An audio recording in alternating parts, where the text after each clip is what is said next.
Hello everybody and welcome back to Screen Stars and welcome to another PlayStation 4 review.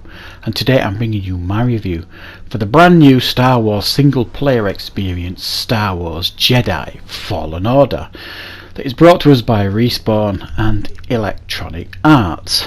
Now when you hear the word Electronic Arts, generally speaking most gamers' hearts sink, especially when it comes to Star Wars games. Their history with Star Wars games I think has been well documented, and I'm not going to go into a great deal of depth here, but I think it's clear to see by everybody that EA has mishandled the Star Wars games that they have been in charge of so far. The two Battlefront games speak for themselves, amazing graphics, amazing sound design, all that kind of stuff, but just terrible microtransaction and pay to win mechanics in both of them, and the less said about them the better. They could have been far better games and EA desperately mishandled those games. So when we found out that a new single player Star Wars game was coming that was going to be published by EA and designed by Respawn, who brought us Titanfall 2 and other games,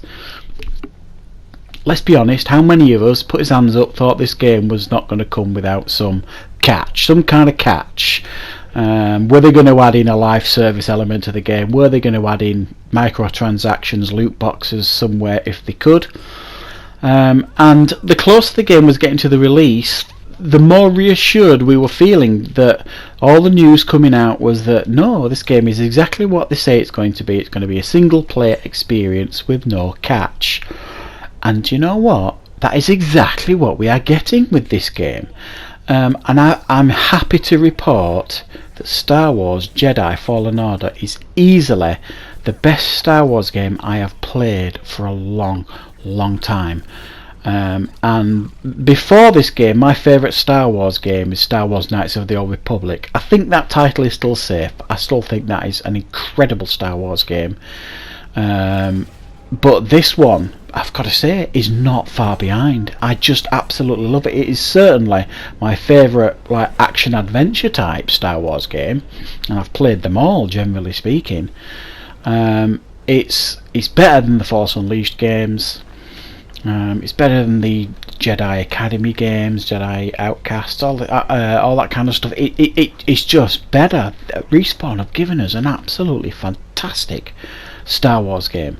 Now, this game is a strange blend of a lot of other games. It's looked at games like Uncharted, the Souls games, a bit of Assassin's Creed, the Metroid games. It's looked at all these games and it's looked at what works in them games, and it's taken some of the good bits out of them games and put it into this game. This game has a blend of all those games. There is platform elements of this game, there's climbing elements of this game, there's like puzzles to solve in this game, very much like Uncharted, and I mean very much like Uncharted, and that's not a bad thing. I love the Uncharted games. It's Souls-like, not in its difficulty spike, but in the way the game is designed. For example, the save points in the game, you basically meditate, and it gives you the option to spend your skill points and then rest. If you do rest, all the enemies will respawn on that map, and then you get the benefit of using that skill point and refilling your health packs that BD1, your droid, carries, but all the enemies respawn. And in addition, if you are killed by an enemy before you skill up by meditating, you lose all your experience until you find that enemy again and kill it. Very, very Souls-like. Now, I'm not a fan of the Souls games. I find them incredibly, and I can't emphasise this enough, incredibly frustrating. That's not to say they are obviously superbly made games and very, very popular. This game's difficulty spike is not on the same level as Souls, otherwise I wouldn't enjoy this game, but it is very, very similar. The combat, I can't tell you, is so badass in this game. You really do. You feel like a Jedi. There's no blasters, you've just got your Jedi and your Force powers, and it is brilliant. The combat with the lightsaber is absolutely second to none. I can't think of one I've enjoyed more in a Star Wars game. It's a case of full-on attack with a whole array of different skills that you can learn with your lightsaber, or you can like block and parry to get an edge on your opponent. You can fire blaster bolts back at the stormtroopers to kill them. All these great things you can do with your lightsaber, and there's a few little secrets, and I'm not going to spoil it, a few little secrets to discover to make your lightsaber really a lot better. So you can customize your lightsaber and change the colour and how it looks, and you can also upgrade the lightsaber, and that's all I'm going to say on it. There's a huge wide variety of enemies to fight, far more than I expected. Yes, you've got your stormtroopers, you've got your scout troopers, you've got these inquisitors, you've got all these force sensitive opponents on all these different planets to fight. Really varied stuff. And then you've got all the wildlife as well to fight on these different planets, and they all offer a different approach in regards to combat, and a different way that you've got to be careful when you fight them.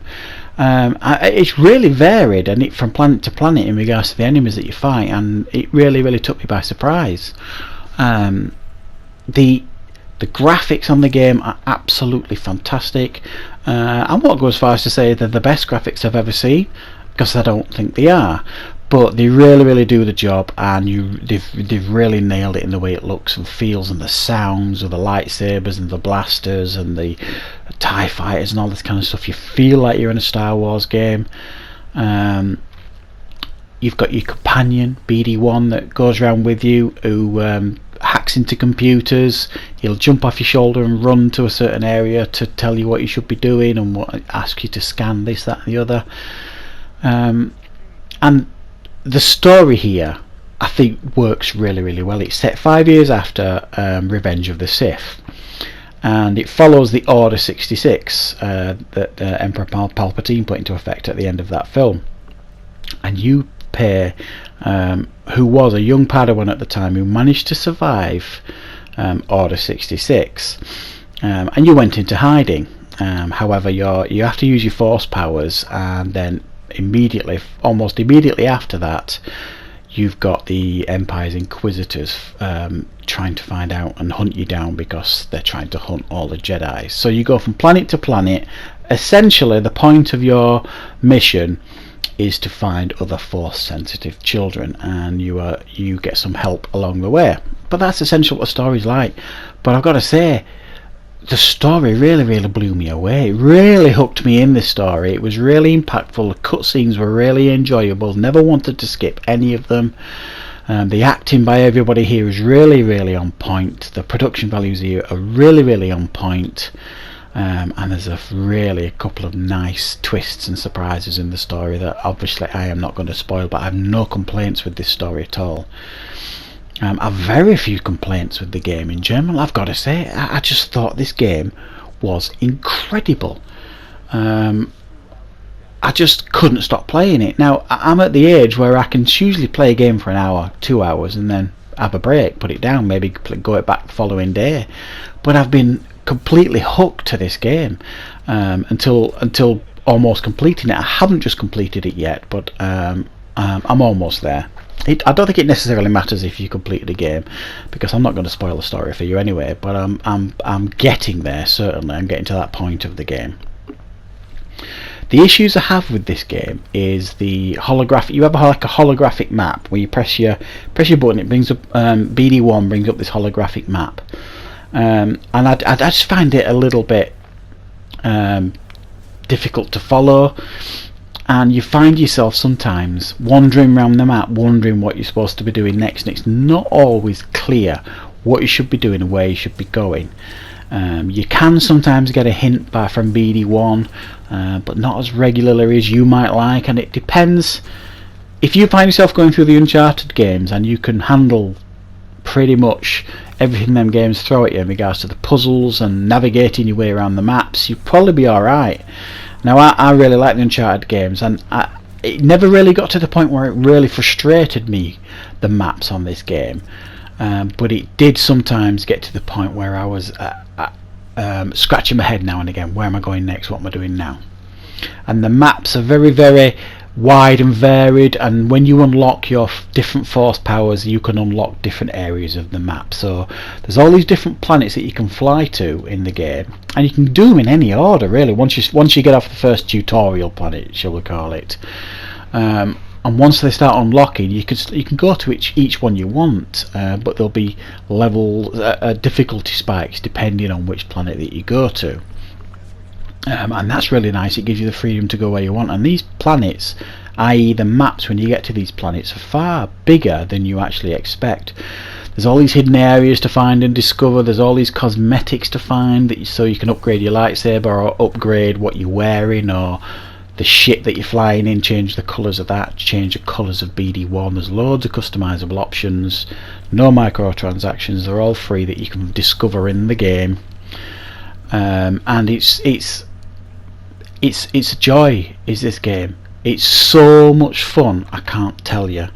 That you can level up your skills, so you've got three different levels. You've got your force powers, you've got your lightsaber abilities, and your survival abilities. So it's like health, lightsaber combat abilities, and your force abilities, and you can upgrade them depending on what you want to focus on really.